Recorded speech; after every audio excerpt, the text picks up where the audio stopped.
दोस्तों, यह कहानी शुरू होती है 2016 से। सौरभ एक जवान और बहुत होनहार लड़का था जो मार्चेंट नेवी में फॉर्म भरता है और उसमें काम करता है। दोस्तों, वह मेरठ का रहने वाला था। उसी साल एक शाम जब वह अपने कुछ दोस्तों के साथ बाहर घूमने गया था, उसी समय उसका मुलाकात मुस्कान की लड़की से हो जाती है। पहली ही नज़र में सौरभ को कुछ खास महसूस होता है। मुस्कान की मासूमियत और मुस्कान की हंसी उसके दिल में बैठ जाती है। दोस्तों, धीरे धीरे दोनों की बातचीत बढ़ती है और दोस्ती प्यार में बदल जाती है। मुस्कान ने जब सौरभ का प्रोफाइल देखा और उसकी ज़िंदगी के बारे में जानने की कोशिश की, उसकी तरफ खींचते चले गई। दोनों का प्यार गहरा हो गया दोस्तों, और उन्होंने शादी करने का फैसला किया। लेकिन जब सौरभ ने अपने घर वालों से इस बारे में बात की तो उन्होंने साफ मना कर दिया कि यह शादी नहीं हो सकती है। यही सब थे उसके माता पिता के, मगर प्यार किसी की इजाज़त का मोहताज नहीं होता। सौरभ और मुस्कान ने घर वालों की मर्जी के खिलाफ जाकर शादी कर ली। 2016 में मई शान शौकत के साथ, बस कुछ खास दोस्तों की मौजूदगी में उन्होंने अपने रिश्तेदारों को नाम दे दिया। शादी के कुछ दिनों बाद सौरभ लंदन चला गया क्योंकि उसकी पोस्टिंग वहीं हो गई थी। मुस्कान मेरठ में अकेली रहा करती थी। वह समय बीतता गया। सौरभ कभी कभी छुट्टी में वापस आता और फिर चला जाता। लेकिन कुछ वक्त बाद मुस्कान को एहसास हुआ कि सौरभ नेवी में नहीं है, बल्कि लंदन में किसी और काम में जुटा हुआ है। हालांकि यह बातें उनके प्यार के बीच नहीं आई और देखते ही देखते 3 साल गुजर जाते हैं दोस्तों, और 2019 आ गया। इन 3 सालों में उनके प्यार की निशानी के रूप में उनकी एक बेटी होती है। जब बेटी आई तो सौरभ के घर वालों का दिल थोड़ा पिघलने लगा। उन्होंने बेटी से मिलने की कोशिश की, मगर अब तक बहुत देर हो चुकी थी। सौरभ ने घर वालों से लगभग सारे रिश्ते नाते तोड़ चुके थे। वह अपनी पत्नी और बेटी के एक साथ किराए में रहती थी, लेकिन उसकी नौकरी ऐसी थी कि साल के 9-10 महीने विदेश में रहता और 2-3 महीने बस अपनी पत्नी के साथ समय बिताता था। मुस्कान अकेली रहा करती थी। वह अपनी बेटी के साथ किराए के मकान में रहा करती थी, उसका ख्याल रखती और प्ले स्कूल तक छोड़ने के लिए जाया करती थी। फिर आया 2021 दौरान कोरोना फैल चुका था। लॉकडाउन के समय सौरभ कुछ समय के लिए वापस आ गया, लेकिन हालात सामान्य होते हुए फिर विदेश चला गया। इधर मुस्कान की ज़िंदगी में एक नया मोड़ आ जाता है दोस्तों। हर दिन एक नया चीज़। रोज़ अपनी बेटी को प्ले स्कूल छोड़ने जा रही थी, तब उसकी मुलाकात एक अजनबी लड़के जिनका नाम साहिल शुक्ला से हुई। वह भी उसी इलाके में रहा करता था, वहीं आसपास ही। पहली बार हल्की फुल्की बातचीत हुई, लेकिन धीरे धीरे यह बातचीत लंबे होने लगी। अकेलेपन में मुस्कान को यह हमदर्द मिल गया था। धीरे धीरे साहिल ने उसकी दोस्ती गहरी होती, और दोस्ती कब प्यार में बदल गई दोनों को पता ही नहीं चल पाया। अब साहिल का मुस्कान के साथ घर आना जाना आम हो गया था। जब बेटी स्कूल में होती तब दोनों एक साथ कमरे में होता। मकान मालिक को यह सब अजीब लगने लगा था। अब 2 बार उसने देखा कि साहिल देर तक घर में बैठा रहता, यहाँ तक कि एक बार उसने दोनों को शराब पीते हुए देख लिया था। वह सोचने लगा कि यह लड़का कौन है जो हर रात को भी आता है, इतनी देर तक रुकता है। फिर 2021 समय आता है। सौरभ अचानक लंदन से वापस आ गया। उसने आते ही मुस्कान मालिक से बातचीत की तो उसने धीरे से कह दिया कि भाई साहब, आप जब बाहर रहते हैं तो आपकी गैर मौजूदगी में कोई और यहाँ पर आकर समय बिताता है। मैंने तो खुद देखा है। सौरभ के पैरों तले ज़मीन खिसक जाती है दोस्तों। उसने घर आकर सीधा मुस्कान का फ़ोन उठाया और चैट पढ़ी। हर शब्द उसके दिल में किसी खंजर की तरह चुभ रही थी। उसने साफ समझ गया कि मुस्कान और साहिल के बीच सिर्फ दोस्ती नहीं, बल्कि रात का गुजारना भी इन दोनों के लिए आम हो चुका था। सौरभ ने मुस्कान को सामने बिठाया और कड़े शब्दों में पूछा, यह सब क्या है? मुस्कान ने पहले झूठ बोलने की कोशिश की, मगर जब सौरभ ने सबूत के साथ दिया तो वह चुप हो गई। फिर बहस होने लगी। बात इतनी बढ़ गई कि झगड़ा मारपीट तक पहुंच जाती है। गुस्से में आकर सौरभ ने कहा कि तुम्हारे साहिल जो ठीक है, तुम्हें आज़ाद करता हूं। मुस्कान चुप रही। अब तक उसने मन में भी सौरभ के लिए कोई भावनाएं नहीं बची थी। उसने इस रिश्तों को बचाने की कोशिश नहीं की, हालांकि ऐसे ही हो गए थे। तलाक की नौबत आ गई थी। देखते ही देखते 2023 आ गया था। सौरभ ने आखिरकार मुस्कान से तलाक लेने का फैसला कर लिया था और वापस लंदन चला गया। इस बार वह सिर्फ कुछ महीनों के लिए नहीं, बल्कि 2 सालों के लिए गया हुआ था। इधर मुस्कान और साहिल का रिश्ता और गहरा होता चला गया। साहिल की ज़िंदगी में अब एक अजीबोगरीब चीज़ें थी दोस्तों। उसकी माँ इस दुनिया में नहीं थी, लेकिन वह उससे बात करने का एक अजीब तरीका निकल चुका था। उसके फ़ोन में एक नंबर सेव था और उसी नंबर से उसे एक अकाउंट बनाया था अपनी माँ के नाम पर स्नैपचैट पर। दोस्तों, वह खुद को यकीन दिला चुका था कि उसकी माँ अब इसी से जुड़ी हुई है। हर रोज़ उस अकाउंट से बातें करता, सवाल पूछता, जवाब भी उसी से आता था। उसे लगता था कि उसकी माँ भी अभी जिंदा है और वो ज़िंदगी का हिस्सा है और उसे राह दिखा रही है। धीरे धीरे मुस्कान और साहिल की नज़दीकियाँ इतना बढ़ जाती है कि मुस्कान की जो भी राज का पता चल जाता है।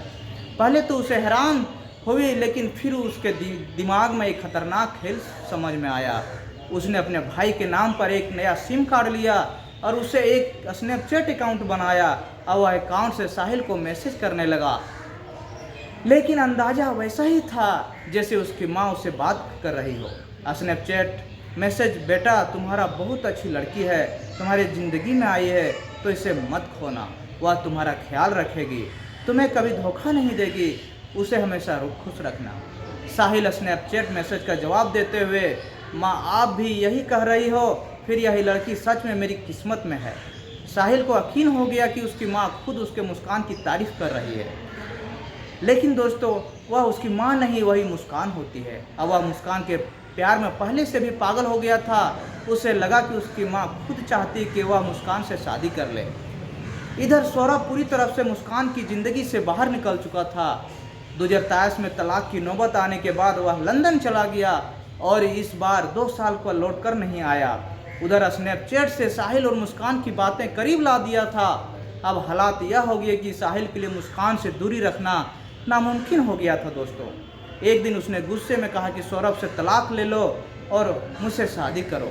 मुस्कान ने उसकी बात सुनी और ठंडी आवाज़ में बोली, तलाक लेने से क्या होगा, सौरभ फिर भी आसपास रहेगा और कुछ ना कुछ परेशानी खड़ी करेगा। अब साहिल के दिमाग में कुछ और ही चल रहा था। दोस्तों, उसने मुस्कान की आंखों में देखा और धीरे से फुसफुसाया, तो रास्ता साफ करने का एक ही तरीका था, सौरभ को खत्म कर देना। मुस्कान सिहर गई। उसने साहिल की आंखों में देखा, वह मजाक नहीं रहा था। दोस्तों, कुछ तुम सच कह रहे हो, मुस्कान की आवाज़ धीमी मगर हैरानी भरी थी। साहिल ने मुस्कुराते हुए कहा कि हाँ, अगर ज़िंदगी जीना है तो हमारी ज़िंदगी बर्बाद कर देगा। पहले मुस्कान को यह सुनकर झटका लगा, मगर फिर साहिल की बातों में आकर उसने यह भी तय कर लिया कि अगर सौरभ नहीं रहेगा तो हमारी ज़िंदगी आसान हो जाएगी। अब बस उन्हें सही मौके चाहिए। साहिल के चेहरे पर अब एक अलग की खुशी थी। उसे लग रहा था कि यह मुस्कान सिर्फ उसकी ही होगी। दोनों शादी करेंगे और एक दिन ज़िंदगी बिताएंगे, मगर इसके लिए सौरभ को रास्ते से हटाना जरूरी था। दोस्तों, अब उसे अंजाम देने की देरी थी। दोनों ने प्लानिंग शुरू कर दी। सबसे बड़ा सवाल था कि कत्ल कैसे होगा। मुस्कान और साहिल ने गूगल पर सर्च करना शुरू कर दिया और गूगल मीडिया से भी सहारा उसने लिया।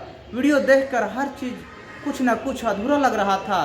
फिर फैसला हुआ कि पहले सौरभ को बेहोशी की दवा दी जाएगी, फिर चाकू से वार कर दिया जाएगा। साहिल मुस्कान से फ़ोन पर बेहोशी की दवा कौन सी होगी उसे याद देखना पड़ेगा। गूगल पर सर्च किया, सबसे तेज़ असर करने वाली बेहोशी की दवा, ऐसी दवा जिसमें मौत जल्दी हो जाए। मगर सिर्फ दवाई काफ़ी नहीं थी, कत्ल के लिए चाकू भी चाहिए था, और वही कोई छोटा मोटा चाकू नहीं होना चाहिए। साहिल ने मुस्कान को भेजा, अच्छे से 2 बड़े चाकू खरीद ला। मुस्कान एक दुकान पर दुकानदार से जब इतने बड़े चाकू खरीदते देखा तो हैरानी से पूछा, बेटी इतने बड़े चाकू को क्या करोगी? मुस्कान ने बिना डरते हुए कहा, मुर्गा काटने के लिए चाहिए। दुकानदार ने उसे 700 रुपये में 2 बड़े चाकू दे दिए। अब चाकू भी आ गए, दवा का इंतजाम भी हो गया था, मगर कत्ल के बाद लाश को क्या किया जाए? पहले प्लान किए बिना सुनसान जगह पर दफन कर देंगे। सौरभ के घर वाले वैसे भी उससे ज़्यादा लगाव नहीं रखते थे। शादी के बाद वे पहले ही से नाराज थे।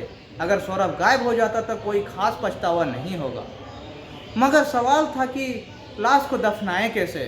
साहिल और मुस्कान को इसके बारे में ज़्यादा जानकारी नहीं थी। दोस्तों, अब डायरेक्ट पूछते तो शक हो जाता, इसलिए उन्होंने चालाकी से सवाल पूछना शुरू कर देता है। साहिल दोस्त से, अरे यार, पूजा सामग्री को अगर ज़मीन में गाड़ना हो तो कितना गड्ढा खोदना पड़ेगा? दोस्तों ने जवाब दिया, बस हल्का सा खोद कर डाल दो, ज़्यादा गहराई की ज़रूरत नहीं होती। साहिल ने झिझकते हुए पूछा कि अगर कुछ बड़ा गाड़ना हो तो? अब दोस्तों चौकन्ना हो गया। उसने सीधा सवाल दाग दिया था, तू सब क्यों पूछ रहा है? कहीं कुछ गलत करने का प्लान तो नहीं रहा? साहिल घबरा गया। अगर दोस्त ने पुलिस को कुछ बता दिया तो सारा प्लान खत्म हो सकता था। उसने झटपट बात पलट दी, मगर उसे समझ आ गया था कि लाश को दफनाने का आइडिया रिस्की हो सकता है। अब नया प्लान तैयार हो चुका था। साहिल ने मुस्कान से कहा कि प्लास्टिक का हम ड्रम खरीदते हैं, उसमें लाश के टुकड़े टुकड़े डालेंगे और उसमें सीमेंट डालकर पैक कर देंगे, किसी को शक भी नहीं होगा। मुस्कान ने उसकी आंखों में देखा। साहिल एकदम ठंडे दिमाग से सोच रहा था, उसे किसी चीज़ का डर नहीं था। दोस्तों मुस्कान ने गहरी सांस ली और बोली, ठीक है, अब गलती की कोई गुंजाइश नहीं होनी चाहिए। कत्ल का तरीका तय हो चुका था, अब चाकू भी आ गए थे और बस सौरभ हिंदुस्तान लौटने का इंतजार कर रहा था। सौरभ और मुस्कान के बीच भले ही दूरियां आ चुकी थी, लेकिन सौरभ अब भी मुस्कान से बहुत प्यार करता था। 25 फरवरी को मुस्कान का जन्मदिन था और उसने तय किया कि वह खास दिन अब अपनी बीवी और बेटी के लिए साथ रहेगा। तमाम लड़ाइयाँ गलतफहमियों के बावजूद उसने लंदन से टिकट करवाता है और मेरठ आने का फैसला करता है। दोस्तों उसने मुस्कान को पहले ही बता दिया था कि मैं 24 फरवरी को मेरठ पहुंच रहा हूं। मुस्कान ने यह बात साहिल को बता देता है। दोनों ने फौरन फैसला किया, अब कत्ल 25 फरवरी को ही होगा। प्लान साफ था, शराब में बेहोशी की दवा मिलानी है और सौरभ को पिलानी है। जब वह बेहोश हो जाएगा तो चाकू से वार कर देना। 25 फरवरी की रात लगभग घर में जन्मदिन का जश्न मनाया जाएगा। मुस्कान ने सौरभ के लिए मुस्कुराते हुए एक केक लाता है दोस्तों, और केक भी लाता है। केक काटा, लेकिन उसमें दिल में पहले से खौफनाक प्लान चल रहा था। जैसे ही रात बढ़ी, मुस्कान ने शराब में बेहोशी की दवा मिला दी। अब बस इंतजार था कि सौरभ इसे पी ले और बेहोश हो जाए, लेकिन सौरभ हंसते हुए, आज नहीं पीऊँगा। मुस्कान का चेहरा उतर गया। पूरी साजिश नाकाम हो गई। वह जबरदस्ती पिला भी नहीं सकती थी क्योंकि शक हो सकता था। अब क्या किया जाए? सौरभ इस बार बच गया। अगले दिन मुस्कान और साहिल फिर दोनों दिलों के चेहरे पर झुंझलाहट थी। अब क्या किया जाए? थोड़ी देर सोचने के बाद साहिल बोला, 3 मार्च सही रहेगा। मौका 3 मार्च को क्यों है? क्योंकि उसी दिन उसकी बेटी का सेकेंड क्लास का आखिरी एग्जाम था। मुस्कान की प्लानिंग थी कि जैसे ही पेपर खत्म होगा अपनी बेटी को अपनी माँ के पास भेज देगी, तब घर में सिर्फ पति पत्नी होंगे, कत्ल आसान हो जाएगा। 3 मार्च आ गया। स्कूल में बेटी का एग्ज़ाम खत्म हुआ। मुस्कान ने अपनी माँ के यहाँ बेटी को छोड़ आता है। अब घर में सिर्फ सौरभ और मुस्कान थे। साहिल ने प्लान समझाया और मुस्कान ने उसे अंजाम देने की तैयारी शुरू कर दी। रात ढल ही रही थी दोस्तों। पिछली बार शराब का प्लान फेल हो चुका था, इसलिए इस बार मुस्कान ने एक नई चाल चली। सौरभ का कोफ्ता बेहद पसंद था, उसने उसे वहीं बनवाया, लेकिन इस बार कोफ्ते में बेहोशी की दवा मिला दी। रात के 10 बजे सौरभ खुश होकर, वाह आज कोफ्ता बना है, तुम आज भी जानती हो कि मुझे क्या पसंद है। मुस्कान ने झूठी मुस्कान देते हुए खाना परोसा। सौरभ ने बिना कुछ सोचे समझे खाना खाया। कुछ ही देर में उसकी आंखें में भारी होने लगी। रात के 12 बजे मुस्कान ने साहिल को फ़ोन लगाया, सौरभ बेहोश हो गया है, अब आ जाओ। साहिल ने बिना कुछ देर किए बाइक स्टार्ट करता है और मुस्कान को घर पहुंच जाता है दोस्तों, जहां पर वे दोनों भाड़े पर रहा करता था। दोनों ने चाकू निकाला और अब इस खेल का आखिरी और सबसे डरावना कदम उठने ही वाला था दोस्तों। मुस्कान के हाथ कांपने लगे थे, फिर जोर जोर से धड़कने तेज हो रहे थे, लेकिन हिम्मत जवाब दे रही थी। वह घबराई हुई नज़रों से साहिल को देख रही थी। मैं नहीं कर सकती, उसकी आवाज़ कांप रही थी। साहिल ने उसकी ठंडी हथेली पर अपनी गर्म हथेली रखी। तुम्हें ही करना होगा, पत्नी को उसकी पहला वार तुम्हारा ही होगा। उसकी आवाज़ सख्त थी। मुस्कान ने सिर हिलाया, मगर हाथ आगे बढ़ ही नहीं रहा था। साहिल झुंझला गया। उसने मुस्कान का हाथ पकड़ा और खंजर को धीरे धीरे सौरभ के सीने तक ले गया। मुस्कान का पूरा शरीर कांपने लगा था। मुस्कान के हाथ में अब भी रुक रहे थे। तभी अचानक साहिल ने उसके हाथ पर जोर से वार किया। खंजर तेजी से सीने में उतर गया दोस्तों। एक हल्की सी कराहट, फिर खामोशी। सौरभ की सांसें कुछ देर तक लड़खड़ाई, फिर सब कुछ शांत हो गया। कमरे में सिर्फ खौफनाक सन्नाटा था। मुस्कान सन्न खड़ी थी। उसके हाथ अब भी खंजर थमे हुए थे, मगर दिमाग ने काम करना बंद कर दिया था। साहिल ने झटके से खंजर खींचा। अब इसे खत्म करते हैं। साहिल ने जेब से एक तेज धार वाला चाकू निकालता है और बिना रुके सौरभ के दोनों हाथें काट दी। खून फर्श पर बहने लगा। मुस्कान कांपते हुए दीवार से सट गई, उसकी आंखें फैल गई। साहिल को कोई झिझक नहीं थी, उसने गर्दन पकड़ी और झटके में सिर से धड़ अलग कर दिया। दोस्तों, मुस्कान की रूह कांप गई, मगर वह पीछे हटने का कोई रास्ता नहीं था। पहले से खरीदे गए 2 बैग कमरे में रखे थे। एक बैग में सिर और दोनों हाथ में, दूसरे बैग में हथेलियां रखी डाली। दूसरे में सौरभ का धड़ साहिल ने बैग में घसीटते बैग के नीचे रख दिया। बाकी काम निपटा देता है कहकर साहिल फिर से हथेलियों वाला बैग उठकर घर से निकल गया। रात के 3 बजे वह घर की ओर बढ़ रहा था। मुस्कान के घर के पड़ोस में ही था। कमरे में अब बस मुस्कान थी। जिस बेड पर रोज सोती थी उसी के नीचे अब उसका पति पड़ा था। बिना सिर, बिना हथेलियों के वह लेटने की कोशिश कर रही थी, मगर आंखें बंद ही थे। खून से लथपथ सौरभ का चेहरा दिखता था। उसकी सांसें तेज हो गई थी और उसे डर लग रहा था। दोस्तों, साहिल हंसा तो तुम मेरे घर आ जाओ।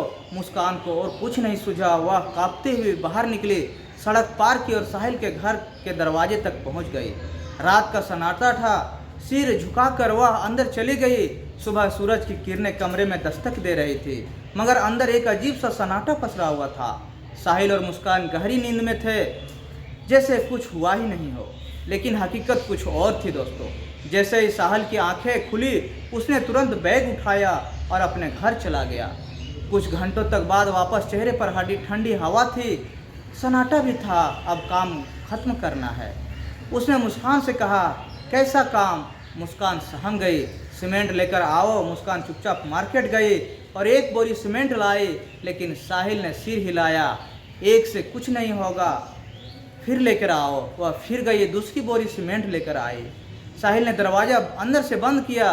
कमरे के कोने में एक बड़ा ड्रम पहले से रखा था। साहिल ने उसे लिटाया और बैग से सौरभ के लिए शरीर के टुकड़े निकाले। धड़ और दोनों हथेलियां। मुस्कान की सांसें तेज हो गई। साहिल ने बिना रुके लाश को ड्रम में डाला, फिर सीमेंट की बोरी पलट दी, उसमें पानी मिलाया और देखते देखते ड्रम भर गया। अब कोई इसे ढूंढ नहीं सकता, साहिल मुस्कुराता हुआ बोला। ड्रम का ढक्कन बंद कर दिया गया। ड्रम को कमरे कोने में छोड़ दिया गया। दोस्तों, जैसे कोई मामूली सामान रखा हो। उसके बाद सफाई का काम शुरू हुआ। साहिल ने ऑनलाइन 10 किलो ब्लीचिंग पाउडर मंगवाई थी, घर चुपचाप साफ किया करने के लिए, हर सबूत मिटाने के लिए। यह खेल का पहला अध्याय हो रहा था। दोस्तों, अब दूसरी चाल चली जानी थी। शाम हो चुकी थी। तारीख थी 4 मार्च। मुस्कान और साहिल एक गाड़ी बुक की और सीधे शिमला और निकल पड़े। मुस्कान जानती थी कि सौरभ के घर वालों को पता था कि वह लंदन से आया हुआ है। ऐसे में अचानक गायब होना शक पैदा कर सकता था। लेकिन सफ़र के दौरान ही उसने सौरभ का मोबाइल उसके भाई और बहन को मैसेज किया, मैं और मुस्कान शिमला घूमने जा रहे हैं और मनाली और फिर कसौटी। कुछ देर बाद जब जवाब आया, अच्छा, लेकिन इतने दिनों बाद आए हो, घर कब आओगे? मुस्कान ने झट से मैसेज टाइप किया, अभी घूम रहे हैं, बाद में मिलने ज़रूर आएंगे। इस बात से शिमला से मनाली और कसोल घूमते रहे। होली आ गई। घर वालों ने मैसेज किया, होली पर घर तो आओगे ना? अब मुस्कान के घर पास कोई जवाब नहीं था। फ़ोन उठाना खतरे खाली था, क्योंकि आवाज़ से राज खुल सकता था। नहीं, इस बार नहीं आ रहे हैं, उसने झूठा जवाब भेजा। घर वालों को यह अजीब सा लगा। आखिरकार 2 साल बाद आया और होली पर भी नहीं आ रहा है। लेकिन कोई शक ना करे, इसलिए मुस्कान लगातार अपडेट भेजती रही। यहाँ बहुत मज़ा आ रहा है, अभी यहाँ वह बोली जा रही थी। इस तरह 14 दिन बीत जाते हैं और तारीख थी 18 मार्च। अब तक जो पैसे लाए थे वह खत्म हो चुके थे।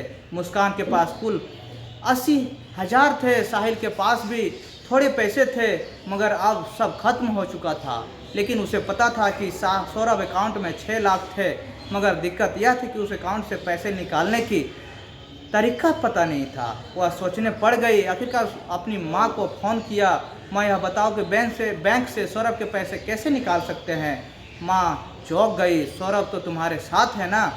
तुम दोनों शिमला मनाली घूम रहे हो ना? फिर तुमसे क्यों पूछ रहे हो? और पैसे निकालने की ज़रूरत ही क्या है? सौरभ से मांग लो। मुस्कान से जवाब देते हुए वह अचानक मुंह में यह बात निकल गई जो कभी बाहर आने ही नहीं चाहिए था। सौरभ तो है ही नहीं, वह तो मर चुका है। माँ घबरा गई। उसकी बेटी ने जो बताया वो कहती छुपा सकती थी, लेकिन कुछ अजीब सा लगा दोस्तों। होली पर भी बेटी नहीं आई और जब अचानक पैसे निकालने की बात कही, पहले से ही मुस्कान के पिछले रिश्ते और तलाक के बारे में सब पता था। उन्हें समझ आ गया कि कुछ तो गड़बड़ है। बिना देर किए पुलिस स्टेशन पहुंचती है। साहब, मेरी बेटी ने कुछ गलत किया है, वह कह रही थी कि सौरभ अब इस दुनिया में नहीं है। पुलिस तुरंत हरकत में आई। मुस्कान 14 दिनों से गायब थी, मामला संगीन था। उधर इत्तेफाक से 18 मार्च को ही मुस्कान और साहिल घर लौट आए। जैसे वे घर पहुंचते हैं, देर में पुलिस वहां आ गई। घर में घुसते ही पुलिस की नज़र कोने में रखे एक बड़े ड्रम में पड़ी। ड्रम इतना भारी था कि शक होना लाजमी था। तभी सौरभ का भी भाई वहां पर आ चुका था। मुस्कान, सौरभ कहाँ है? मुस्कान का चेहरा सफ़ेद पड़ गया। पुलिस ने दोनों से पूछताछ शुरू कर दी। घर की तलाशी ली जाने लगी। ड्रम को खोलने की कोशिश की गई, मगर ड्रम इतना ठोस हो चुका था कि किसी भी औजार से नहीं खुल पा रहा था। पुलिस ने तुरंत एक टेम्पो को बुलाता है। ड्रम को उठाकर मुर्दा घर भेजा गया। वहां ड्रम को खोला गया तो अंदर ठोस सीमेंट का एक भारी भरकम टुकड़ा निकलता है दोस्तों, और उसे तोड़ने की भी जरूरत, कई हथौड़ों पर मशीनें चलाई गई। धीरे धीरे सीमेंट चटकने लगता है। कुछ ही देर में अंदर से जो निकलता है सबके होश उड़ा देता है दोस्तों। कटा हुआ सिर, कटा हुआ धड़, हथेलियाँ कटा हुआ था दोस्तों। पुलिस को यह किसी काबुलनामे की ज़रूरत नहीं थी। मुस्कान और साहिल, जो मुस्कान और साहिल थी, अब हालात ख़राब हो चुकी थी। कुछ देर बाद दबाव में आकर उसने जुर्म को कबूल कर लिया। साहिल ने सिर झुकाकर कहा, मैंने यह सब किया है क्योंकि मैं मुस्कान को पसंद करता था। पुलिस अधिकारी ने उसकी तरफ देखा, और वह तेरा साथ दे रही थी? हाँ, क्योंकि मेरी भी माँ पसंद साहिल ही था। तेरी माँ? पुलिस अधिकारी ने हैरानी से पूछा। लेकिन तेरी माँ तो बरसों पहले मर चुकी है। साहिल के चेहरे पर एक अजीब सा भाव था। हाँ, लेकिन वह मुझसे अभी बातें करती है। कमरे में एक अजीब सा सन्नाटा पसर जाता है दोस्तों। साहिल की मानसिक स्थिति का डंवाडोल थी। मुस्कान भी धीरे धीरे झुक लिया। अब सब कुछ सच का पर्दाफाश हो चुका था दोस्तों। इस तरह से दोस्तों ये साहिल और मुस्कान का ये कहानी होता है दोस्तों। उसमें उसे कोर्ट में पेश किया जाता है। पेश कर होने के बाद उसे जेल भेज दिया जाता है दोस्तों। ये कहानी सुनाने का मकसद किसी का दिल भावना को ठेस पहुंचाना नहीं है दोस्तों। समाज में इस तरह घटनाओं से आप लोग को सचेत होना है दोस्तों। अगर कहानी आप लोग को थोड़ा सा भी पसंद आए तो कमेंट करके ज़रूर बताइएगा दोस्तों। अगर आप लोग मेरे चैनल पर नए हैं तो चैनल को सब्सक्राइब कर दीजिए दोस्तों। फिर मिलते हैं अगले वीडियो में, तब तक के लिए नमस्कार।